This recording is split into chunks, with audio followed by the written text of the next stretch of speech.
People thought Queen Victoria would love her daughter and namesake Empress Victoria of Prussia, but sadly, nothing was further from the truth. Princess Victoria came into the world on November 21st, 1840, only this was bad news. Queen Victoria and Prince Albert of England were deeply disappointed to find out their firstborn was a daughter, not a son. Even the attending doctor saying sadly to the Queen, "Oh madam, it's a girl." Not a good start to what was supposed to be a charmed royal life, and as we'll see, the bad times only continued. Despite these rocky beginnings, the little girl developed a close bond with her father Prince Albert. He and the family lovingly called her Vicky for the rest of her life. Her powerful mother, however, was a different story. Although Queen Victoria loved her daughter in her own way, their relationship was chilly and distant.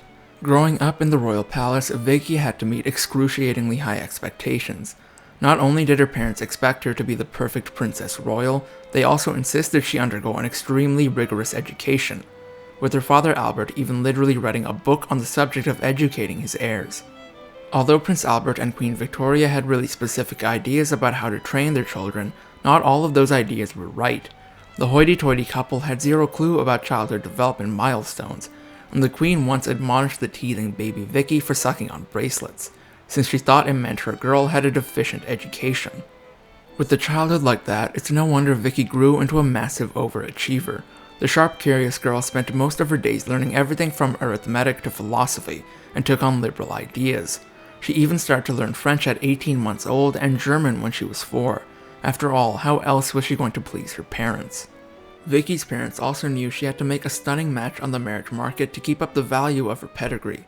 When the girl was just 11 years old, Prince Albert and Queen Victoria started eyeing up the 19-year-old Prince Frederick William, a scion of the Kingdom of Prussia, as a potential match. In 1851, Victoria, who was still 11 years old, met Frederick for the first time at the Great Exhibition in London. Grossly enough, the preteen and the grown man got along very well with our quick, eager-to-please little Vicky showing off her fluent German, conversing with Frederick in his native tongue while he could only speak a few words of English. As soon as Frederick returned to Germany, he struck up a long-distance correspondence with Vicky, and the two exchanged letters for 4 long years, and their messages grew more intimate over time. That is, until Prince Frederick simply couldn't take it any longer. In 1855, Frederick made the trip to Great Britain, ostensibly for diplomatic reasons, but everyone knew the reason he was really there. He was head over heels, and he had come specifically to see her and decide if she would make a good wife in his own realm. Still, this wasn't necessarily good news. Frederick's side of things, Prussia was absolutely outraged at his little English crush. Many people at court believed in an absolute monarchy, while Great Britain was a weaker constitutional monarchy. So instead of some lily-livered British woman, Prussia wanted Frederick to marry a full-blooded Russian archduchies.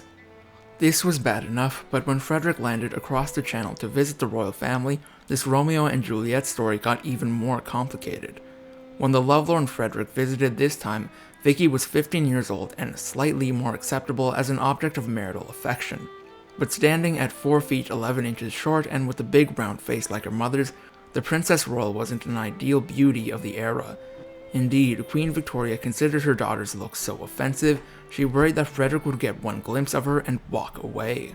Absence must really make the heart grow fonder, because Vicky and the prince hit it off immediately again in person. After just 3 days with the family, Frederick sealed the deal and asked the monarchs for their daughter's hand in marriage. They said yes, though they thankfully insisted the couple wait until Vicky was 17 to tie the knot. The fairy tale had been 4 long years in the making, yet little did they know it would turn into a nightmare. Usually the announcement of a royal wedding is met with excitement throughout the nation, but Vicky was in for a huge disappointment. If the Prussian people weren't so hot on her as a bride, the Brits hated Frederick even more as a groom, calling his family a miserable dynasty in the press. Was this foreshadowing? You bet. Even the lead up to Vicky's wedding was full of controversy. The British royal family was at loggerheads with Frederick's stubborn and much more traditional parents, Wilhelm and Augusta. When Vicky requested to bring 2 of her own ladies-in-waiting with her to the foreign land, the answer back from Berlin was a cold no. As the wedding approached, the family feud only heated up. Prince Frederick's family wanted to do everything their way, and they insisted that Victoria, Princess Royal, and he get married in Berlin in full view of the Prussian court. The response back was brutal. Queen Victoria put her darn foot down on that little indignity, and the daunting woman got her way. setting the wedding in St. James Palace in London.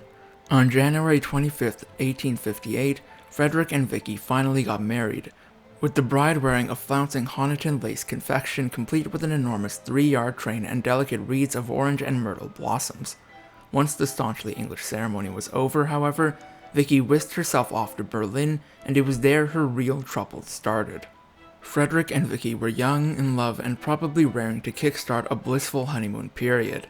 Fate, however, had more bitter plans in store. After years of sniping between Great Britain and Prussia, the German court fully despised Vicky, and she endured open insults from many members of Frederick's extensive family. In true catty style, though, they dealt their worst blow without saying a single word. At this point, Frederick's uncle, King Frederick William IV, was the ruler of Prussia, and he gave the newlyweds a chilly reception, almost literally. Upon their arrival, the king posted them up in a derelict wing of the Berlin Royal Palace, a section of the building that was so shabby and outdated it didn't even have a bath. Vicky's mother-in-law, Princess Augusta, took the opposite of shining to her daughter-in-law. Although the two women both held liberal views, Augusta preferred to criticize Vicky about the pettiest things rather than converse with her on philosophy. When Vicky once decided to take a modern landau coach out of the town, Augusta sniped that she should have taken the Statelier barouche. Though only 17 years old and in a completely new country, the Berlin court expected Vicky to endure a grueling schedule of traditional pomp and circumstance, including appearing at formal dinners and public performances every night, usually staying past midnight. Then she would have to wake up at the crack of dawn, get dressed in full regalia, and greet people at 7 a.m. Besides all this, Vicky's endless duties were utterly thankless. King Frederick William gave his nephew Prince Frederick a paltry allowance for his troubles, and the amount was so meager that Vicky often had to dip into her own dowry to keep her and her husband in a presentable state. This grueling existence had to take a toll on the young girl, and it soon showed. As a 17-year-old bride, Vicky was nothing if not dutiful, and less than a year into her marriage, the teenager was pregnant. The Prussian court couldn't take that away from her, and Vicky started nesting up a storm in preparation for the heir on the way. In late January 1859, she went into labor. From the very moment Vicky started feeling contractions, everything went wrong. The maid who was supposed to get the doctors delayed doing her duties, and when the medics finally did come, it didn't get better. Vicky was embarrassingly just in a flannel nightgown, and they hesitated to examine her. It spiraled from there. The ineptness of the attendants was one thing, but Vicky was in even graver danger. As it turned out, the baby was in breech position, which made the delivery long, complicated, and near fatal for both her and her unborn child. When the doctors finally did deliver a living baby boy, they breathed a sigh of relief. And then they caught their breath. When Vicky caught sight of her son, her relief turned into a profound sense of despair. Throughout the excruciating birth, the baby, who Vicky named Wilhelm, had suffered nerve damage around his shoulder, and had possibly even experienced a lack of oxygen to his brain for an incredible 10 minutes. When Vicky saw the extent of her baby's injuries, doctors had to do all they could to calm the new mother and assure her the newborn would recover from his complications. Sadly, they were wrong. The trauma would eventually wither little Wilhelm's left arm and make it a full 15 centimeters shorter than his right arm. Shocked and disbelieving, the royal couple had to make a gut-wrenching decision. Vicky couldn't stand the thought of announcing to the horrible Prussian court that she had somehow failed in her first task of motherhood. Instead, she and Frederick lied about little Wilhelm's true condition, keeping it secret. Vicky only told her own parents after 4 long months, when it was clear Wilhelm would never get better. Over the course of her very fruitful marriage to Frederick, Vicky had an astounding 8 children, including Wilhelm, the future Kaiser Wilhelm II, and her eldest daughter Charlotte. In a somewhat ironic twist, none of Vicky's labors were as tormented as her first. Her experience with her girl Charlotte was downright smooth. Still, that didn't mean she was happy. As Wilhelm grew up, Vicky showed some disturbing tendencies. Vicky was desperate for her son to be normal and insisted that he learn to ride a horse perfectly, even though his arm made it nearly impossible to balance. As Wilhelm later recalled, the torments inflicted on me in this pony riding must be attributed to my mother. Because of his nerve damage, Wilhelm's head tended to tilt to one side, and Vicky couldn't have that either. She put her eldest child through extremely painful electroshock therapy in a misguided attempt to correct the imbalance. Then, when it failed to work to her satisfaction, she moved on to even more drastic measures. Perhaps the most vile thing Vicky came up with to cure her son was to give him an animal bath. a barbaric procedure where Wilhelm dunked his withered arm into a squelchy tub of animal entrails on a regular basis. Unlike electroshock therapy, this method doesn't even seem to have a clear reason behind it. In 1861, her beloved father, Prince Albert, suddenly passed of typhoid fever, throwing England and her mother into a state of paralyzing mourning from which neither would ever recover.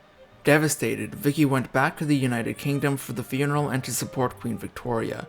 When she returned to Prussia, it soon all collapsed in on itself. The liberal-minded Vicky insisted on raising her younger children herself, even when both her mother Queen Victoria and her mother-in-law Augusta protested. She also refused to leave on long diplomatic trips, afraid she would miss her children too much. This only made the heartache that was to come all the more tragic. Vicky's fourth child was the bouncing baby boy Sigismund. In 1866, when he was just 21 months old, Sigismund succumbed to a fatal case of meningitis. Vicky was beside herself with grief. It was her first child to go, and the first of Queen Victoria's grandchildren. Although Vicky was deep in mourning for her lost son, no one else seemed to be. Even when another son, Waldemar, passed in 1879, she received almost no sympathy from anyone in the Prussian court. Even her own mother, Queen Victoria, was too overcome with grief for Prince Albert, and considered losing a husband much worse than losing a child. As Vicky's brood grew up, unsettling issues began to show themselves. Although Vicky had wanted her children to have her own liberal education, she accidentally hired an enormously autocratic tutor. This man quickly taught Wilhelm to embrace his right to divine rule and blast anyone who got in his way. Vicky was aghast, but she had bigger problems to worry about. During this time, Prussia was an absolute mess, and Vicky and Frederick were smack dab in the middle.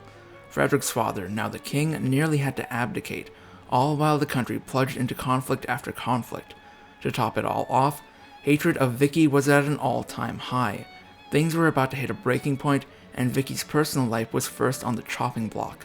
Even when Vicky tried to make the Prussian court like her, it always blew up in her face. During the seemingly endless conflicts the country was involved in, Vicky showed pluck by helping build her own military hospital and tending to the wounded. The response? Scorn.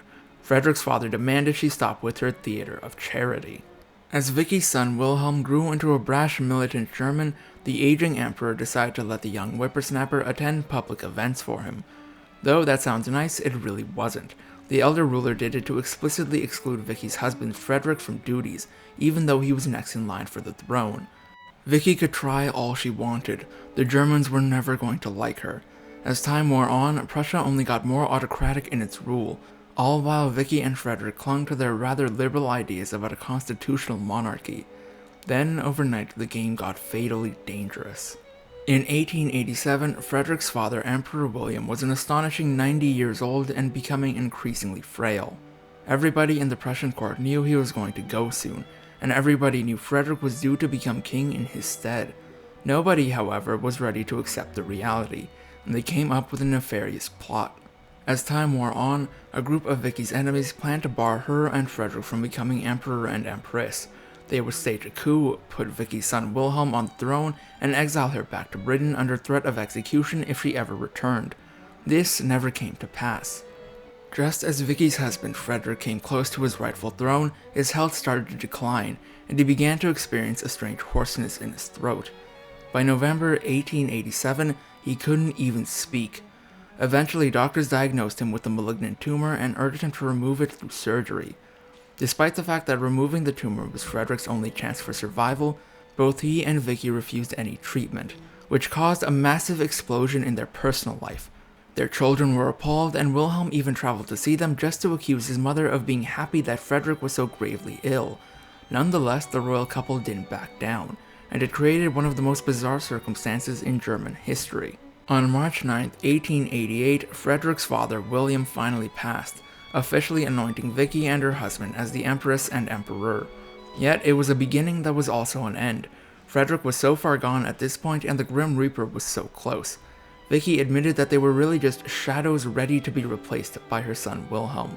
The end may have been near, but Vicky still went out fighting. Vicky was smart enough to protect herself and her legacy. Just before Frederick took the throne, she secreted away 3 boxes of sensitive personal documents to Windsor Castle in England, hoping she could keep them away from the prying eyes of her enemies. She would soon be very glad she did. In the end, Vicky and Frederick ruled for a meager 99 days. Frederick conserved every breath and every ounce of his energy, but he still passed on June 15, 1888, just months after his father. His passing made way at last for Wilhelm to become emperor in his own right, and he immediately dealt his mother a heartbreaking but expected betrayal. It's safe to say that Vicky and Wilhelm never saw eye to eye, but the new emperor wasted no time showing his displeasure. As soon as he took the crown, Wilhelm let his soldiers loose on the imperial residence and ransacked his parents' private rooms, looking for anything that might incriminate him, them, or the country. Of course, thanks to Vicky's quick thinking, we already know he found nothing. It was all in Windsor Castle. Yet that didn't mean Wilhelm didn't punish her in other ways. With Frederick gone, Vicky was now merely a dowager empress, and Wilhelm made sure she didn't forget her demotion. He kicked her out of the palace and kept her almost entirely excluded from society, even passing her over for traditional dowager duties like becoming a patron of the German Red Cross. Though, even in her later years, Vicky never hesitated to knock Wilhelm down a peg. When the traveling emperor wrote in a foreign guestbook, "The will of the king is the supreme law," Vicky didn't mince words about his weird tourist flex. Writing to her mother, she referred to the fallen kings of yore, sneering, "The Tsar, an infallible pope, a Bourbon, or our poor Charles, I might have pronounced that phrase, but a monarch of the 19th century. Throughout Vicky's early years at the Prussian court, Queen Victoria was no help at all. Instead of commiserating with her daughter, the queen reprimanded Vicky for caving too much into the Prussian demands, saying she was a British princess first and foremost. In other words, Vicky was getting it from both sides. One of the biggest sticking points for poor Vicky when the Duchess of Orleans, a distant relative of both her and her husband's family, passed. Sure, that doesn't seem like the biggest deal, but it turned into an absolute horror. British protocol dictated a month of mourning, while the Prussians only dressed in black for a week, and Vicky made the wrong choice. When Vicky decided to go with her husband's family and only dressed in mourning for 7 days, her imperial mother, Queen Victoria, rained hellfire down on her, berating her as not English enough. Vicky was so devastated by her mother's criticism, her father, Prince Albert, had to insist that the queen stop writing demanding letters. As a young teenager in Frederick's chilly court, Vicky tried her best to make herself at home by taking up gardening, a hobby she'd enjoyed in England. It backfired horribly. While English-style gardens were geometric and simple, the Prussians preferred more ornate greenery and took Vicky's taste as yet another affront. Vicky's faux pas kickstarted the Anglo-Prussian Garden War, a subterranean battle for the palace's leafy greens. Yes, these people really had nothing better to do. By 1898, Vicky's own health failed her, and she was suffering from terminal breast cancer, but she had one scandalous dying wish. Terrified once more that her son would use her private letters against her, she spirited her more recent messages back to England, again via a complicated cloak and dagger operation and a willing godson. While Wilhelm gave her tension headaches, Vicky's daughter Charlotte was a whole other ballgame. Temperamental, a compulsive gossip, and a nasty prankster. Many historians believe Charlotte had porphyria, a hereditary illness that ran through the British monarchy. If this is true, it may also reveal a deep secret about Vicky herself. Throughout her time as a princess of Germany, Vicky suffered from strange headaches and skin rashes, and she tended to self-medicate these problems with a hefty dose of morphine. Today, some experts believe that Vicky may have had her own mild form of porphyria, since the illness could also explain this collection of symptoms. The thing is, Vicky may have had a very good reason to hide her letters from Wilhelm. Some of her missives were so scathing they're impossible to forget. In one she wrote to her parents when Wilhelm was young, Vicky confessed, "He is really smart for his age. If only he didn't have that unfortunate arm, I would be so proud of him." The last years of Vicky's life transformed the Spitfire Dowager into a shade of her former self. Her breast cancer kept her confined to her bed, yet she still held on to life. It was only years later, on August 5th, 1901, that the Princess Royal and Queen Victoria's eldest daughter passed at the age of 60. She would leave behind a brutal legacy. In the end, Wilhelm really should have listened to his mother. After decades of autocratic rule and the outbreak of World War I, Wilhelm was the last emperor of Germany. In 1918, he lost all support and power and had to flee to exile in the Netherlands. Yep, Wilhelm finally found out that the will of the king was not supreme law, but his mother Vicky could have told him that. Thanks for watching History Exposé. If you love uncovering the best stories in history, hit like and subscribe to keep exploring with us. Don't forget to visit our main page Fact Night for more incredible facts about everything.